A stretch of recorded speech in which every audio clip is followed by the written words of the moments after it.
الركله الخامسه مصطفى فتحي وعواد، مصطفى فتحي وعواد. يا ولد يا عواد، يا ولد يا عواد، يا ولد يا ولد يا عواد. حارس مصر الاول، احسن جول في مصر، ده احسن جول في مصر.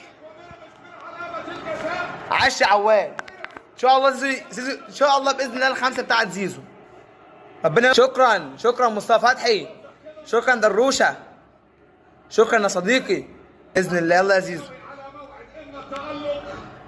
الله يا زيزو بقى، ربنا يستر يا زيزو، ما تجيش انت بقى ايه بعد. والخامسه وزيزو. الله، مبروك علينا النهايه يا رجاله، مبروك علينا النهايه يا رجاله، مبروك علينا النهايه يا رجاله. كابتن مصر يحيي ويشجع نادي الزمالك الوصول الى الفاينل. سلام يا رجاله، باذن الله ايا كان من هو المنافس، الزمالك على الموعد باذن الله تعالى. سلام.